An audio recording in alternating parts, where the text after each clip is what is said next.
semakin mendekati rencana terbang perdana jet tempur hasil kolaborasi Korea Selatan dan Indonesia, yaitu KF-21 Boramae pada bulan Juli mendatang. Berbagai sistem yang akan melengkapi pesawat terus dilakukan pengujian, termasuklah diantaranya radar AESA yang menjadi perangkat elektronik kunci pada KF-21.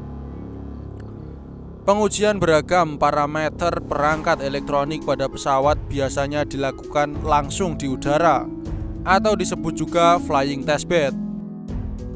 Nah, dalam pengujian radar AESA KF-21 Boramae ini digunakan pesawat narrow body Boeing 737-55S yang dimodifikasi bagian hidungnya oleh Paramount Aerospace System dari Afrika Selatan. Radar AESA secara elektronik dapat mengarahkan pancaran gelombang radio ke arah yang berbeda, memungkinkan pesawat untuk memancarkan sinyal radar yang kuat sambil tetap diam. Uji fungsi dan kinerja radar telah diselesaikan di luar negeri melalui 10 sorti pada November dan Desember 2021. Uji coba di dalam negeri Korea Selatan akan berlangsung hingga April tahun depan, sebelum KF-21 melalui evaluasi tahap akhir di paruh pertama tahun 2026.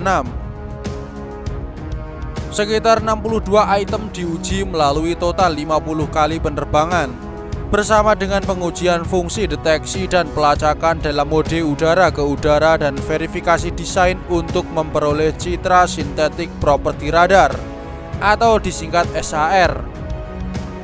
SAR adalah bentuk radar yang digunakan untuk membuat gambar 2 dimensi atau rekonstruksi objek 3 dimensi seperti lanskap.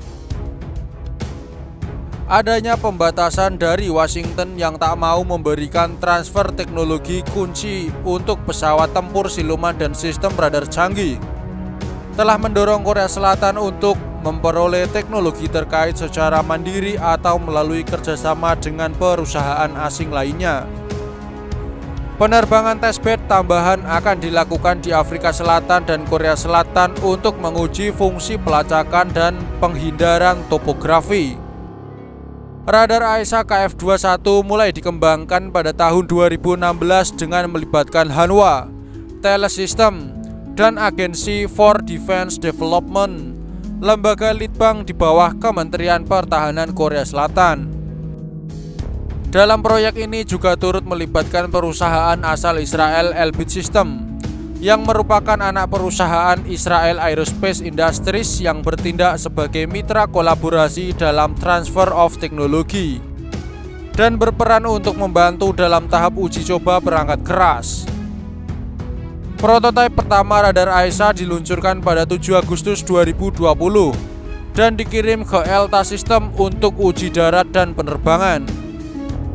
Pada tahun 2021, Korea Selatan akhirnya meluncurkan prototipe KF-21 pertama yang telah dipasang dengan sistem AESA.